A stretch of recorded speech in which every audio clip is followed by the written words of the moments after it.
kekerasan terhadap perempuan yang berujung pada hilangnya nyawa masih menjadi momok menakutkan di Indonesia.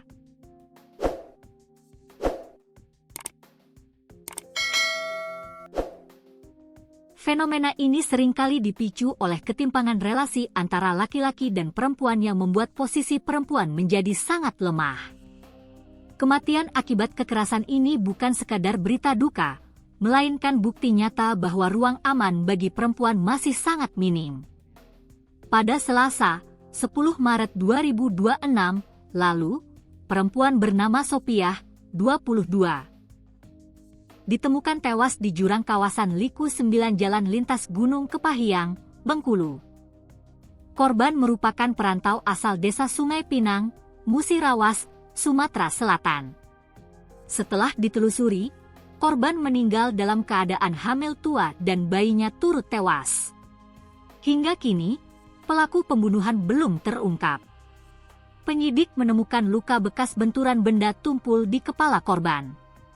Kerabat korban menjelaskan Sopiah merupakan anak bungsu dari 4 bersaudara yang belum menikah. Pihak keluarga kaget dengan kabar penemuan jasad korban, terlebih kondisinya sedang hamil tua. Pada Oktober 2025 lalu, korban sempat menghubungi jasa penyewaan baju pengantin untuk menanyakan harga. Diduga korban dijanjikan nikah, namun calon pengantin pria tak menepati janjinya. Rupanya almarhumah hanya diberi harapan palsu oleh sang pria hingga akhirnya terjadi hal yang tidak diinginkan, beber kerabat korban. Sepupu korban, Adi Patiunus, menyatakan korban bekerja di tempat pembubutan ayam dan jauh dari keluarga. Umurnya 22 tahun, dia sudah lumayan lama bekerja di tempat pembubutan ayam, katanya. Sedangkan orang tua korban merupakan petani di kampung halamannya di Desa Sungai Pinang, Kabupaten Musirawas. Pihak keluarga meyakini Sopiah menjadi korban pembunuhan setelah melihat pakaian yang dikenakan.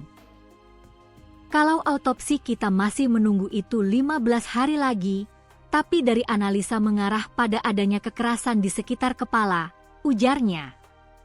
Ia menduga kepala korban dihantam benda tumpul dan ditinggalkan dalam keadaan meninggal. Benturan yang paling keras terjadi di belakang kepala, kiri dan kanan atas, terus di pelipis mata yang kurang lebih berukuran 5 cm retak, lanjutnya.